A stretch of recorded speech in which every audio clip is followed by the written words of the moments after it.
Chance Lee Rush is a motivational speaker and citizen of the 3 affiliated tribes of North Dakota.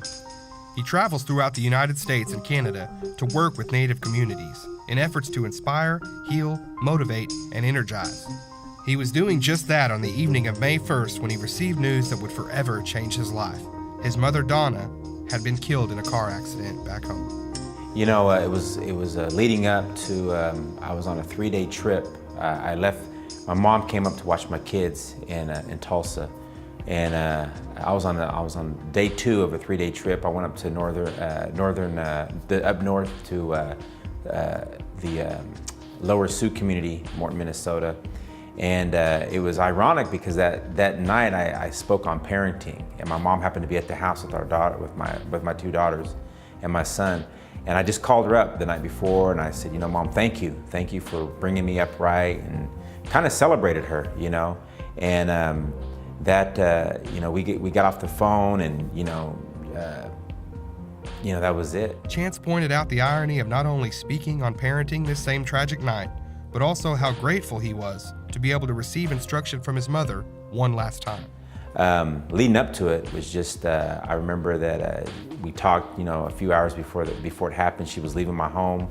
She hugged all of my children and just kind of left some rules for us, you know, like throw your leftovers away before you, you know, after 3 days, and, you know, stay in your son's life constantly, you know, like he's the only boy in the house, so just always be around him. And, you know, make sure you just, whatever you got to do to take care of your wife, and you know that. And it was crazy because it seemed like she was giving me instructions. And so after we hung up and got off the phone, she went home. I was on her way home, and she normally calls when she gets home. And this time, you know, she never called, and I got a phone call at 4 o'clock in the morning, you know, with the news. Adding to the tragedy of Donna Rush's death was the fact that she was killed by a drunk driver. According to news reports, Arthur Wesley Strela of Edmond struck Rush from behind in his Porsche at a speed exceeding 140 miles an hour. Strela was then released to a family member and was driven home despite a trooper writing in a search warrant that Strela was under the effects of alcohol to an extreme degree. According to the Oklahoman, Oklahoma Highway Patrol cited a miscommunication between troopers as to why Strela was not immediately arrested. A warrant for his arrest for first-degree manslaughter, DUI, and reckless driving was filed on May 4th, and he was arrested on May 7th, 6 days after the accident, and posted a $25,000 bond. On August 6th, KFOR in Oklahoma City reported that Strela will now stand trial for second-degree murder, and his bail has been denied. Well, yesterday, the Donna Rush family had the opportunity to meet with the district attorney, Mr. Prater, and to express their concerns about, and to try to learn more about the process that, the criminal justice process that Mr. Strela is going through. And they made clear to him that they did not want to see him get any privileges because of his wealth. And they were assured that that would not be the case, and they expressed their confidence in the district attorney that he was going to aggressively prosecute this case. And I agree that we should have they should have confidence in the district attorney moving forward. Now, the Oklahoma Highway Patrol, how they handled the case on the evening that Ms. Rush was killed, is an entirely different matter. So that was handled in a way that led to Mr. Strela, even though he was drunk and driving 140 miles an hour in his Porsche, and that led to his conduct led to the passing of Ms. Rush. He was released and not even arrested on that evening. And so I think the family has rightfully expressed their concerns about that. And again, that Mr. Strela should not be given any privilege because of his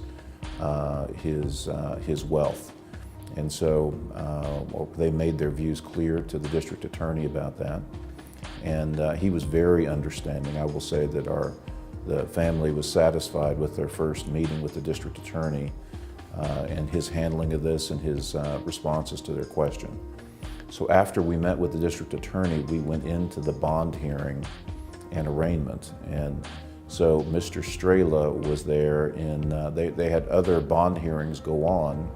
For the other defendants, they were in orange suits because they had been in jail for different offenses. And even though Mr. Strela had been charged with second-degree murder, he had bonded out and was in instead of an orange suit, he was in a regular, men's suit with a tie on. And his attorney, Mr. Coyle, I believe, argued that he should be that they should maintain the existing bond, and that he should continue to stay out of jail. And that the district attorney argued that no, that bond should not be, there should be no bond in this circumstance. But if if the judge were to decide that there was a bond, that they would consider things like house arrest or wearing an ankle bracelet that would indicate whether or not, if he had drank any alcohol, it would test immediately, and they would know immediately if he was drinking again. That he would not drive a vehicle. There would be a number of stipulations if he were to be bonded out. The judge, in a kind of lengthy ruling from the bench, denied the motion of the defendants and decided that he would not receive bond. So he was taken to jail. But before he was taken to jail, his attorney asked the judge for the opportunity for Mr. Strela to address the Rush family, which he did. And it was a very emotional moment. Mr. Strela turned and he addressed the Rush family and apologized to them for his conduct. And so that's what happened. The story of that and the reactions to that are better told by, I think, the family members themselves. But it was a very emotional time. And so the family members there, and by the way, I will say that the district attorney, after the hearing, told the Rush family about how impressive they are and how their presence there made a difference with the court, because in many circumstances you don't have any reflection of who the victim is. In this case, Donna Rush, for the family members that were able to be there, were honorably represented by, they honorably represented Donna Rush at this hearing. And I believe that was impactful. So they have had an opportunity to tell their stories to the district attorney. That conversation will continue. And they continue to seek justice for the loss of their mother and their sister.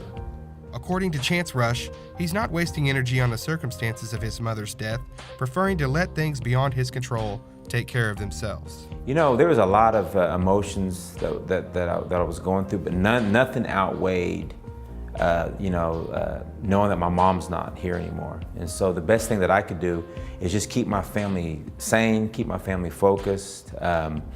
Spent a lot of time with my wife and my children, and then just always, stayed close with my siblings. Took care, just did what I could to take care of, what we could at the time. But also, I realized, you have to let the system run its course, because it's gonna run its course. And the only thing that I could do is, keep it together and love my family, and just know that there's an awesome lady in heaven. And to me, that's the ultimate justice, is knowing that she's in a better place and that she left behind some great substance that I can share with other people. So to be honest with you, I just kind of let that run that way, and I can only do what I can do. I can't make phone calls and try to change things and yell around or anything. All I could do is do what my mom, taught me, and that's be a good person, whether through good times, whether through bad times, But if there's anything, that went on with the miscommunication or whatever it may be, the thing that I would say is just, let everything play out. That's the only thing that you can do, is let things play out, and just be strong. Not get over something, but just be strong. So the Donna Rush family will have opportunities to engage the district attorney on a continuing basis. He has promised that they will have a voice in what happens and the decisions that he makes. Now, he will make the ultimate decision about what will be done on behalf of the citizens of the state of Oklahoma. But he's promised the Rush family they will have a role in be able to talk to him before he makes any decisions. So I think that's good for the family. As far as other remedies along the way that they will, I think the Donna Rush family intends to aggressively pursue every opportunity to seek out justice for the loss of this sweet-spirited, beautiful woman who I think was listening. I knew Donna Rush. She's also Otto, Missouri, and she was a beautiful, sweet-spirited woman. And I think that her family, talking to them about their mother, she was defined by her faith as a woman of faith. And so her loss is a loss not only to her family, but also to the Cheyenne Arapaho community, the Otto, Missouri community, the Native community generally. And it's my impression that Native people from across the state and maybe even across the country are watching this case to ensure that the family of Donna Rush receives justice for what happened. For Chance, his initial reaction upon learning the news provided him with perspective on the greatest gift his mother had left him, his spiritual strength. Normally what you're supposed to do is you're supposed to jump up and get your clothes and try to get to the quickest airport or find a rental car and drive home. And that was in my mind. That was something I was going to do. My mom brought me up in a powerful way, in a real spiritual way. And she always taught me, never back down. Any situation you're in, never back down. So when that happened, initially, that's what I was going to do. I was going to just find a way to get back to Oklahoma. I mean, I'm 15 hours away. It was crazy. I hung up the phone with my brother after he told me, and just was still in shock. And I tried to cry, wanted to cry, but I was just angry and hurt. And it was crazy. I know that, I do crazy stuff. Like I started doing push-ups out of nowhere. I just started doing push-ups just because the adrenaline was there. So when I was doing those push-ups, I heard my mom's voice. She says, "Don't go home." She's like, "You go to Red Lake. You go up there. There's somebody up there that needs you. There's somebody up there that needs to hear your words. There's somebody up there who's hurt. There's somebody up there who's broken, and you're a vessel." I've always told you that. I could just hear my mom's voice while I was doing these push-ups. So I get up, I go work out like a normal day. I go back to the hotel. I'm driving from Morton, Minnesota up to Red Lake. I cry the whole way except for the last hour just because I'm all cried out. And when I get up there to Red Lake, I'm the MC of a fashion show honoring our women. And after the fashion show was over, I saw so many grandmas come out from behind the curtains, so many granddaughters come from out behind the curtains, and I'm the MC of this whole thing. And just as I was about to break, Little Bear, the drum group up in Red Lake, started singing a women's song honoring all the ladies who were at this fashion show.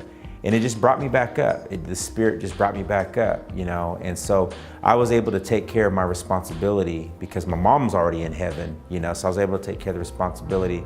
And after that, I was able to go back for, the services. But, just in that moment, whenever you're supposed to, get home quickly, I found a peace that my mom shared with me and that God helped guide me. And that was, do your duties and then come home and take on. I just really feel like when you're a spiritual person, you're gonna heal different.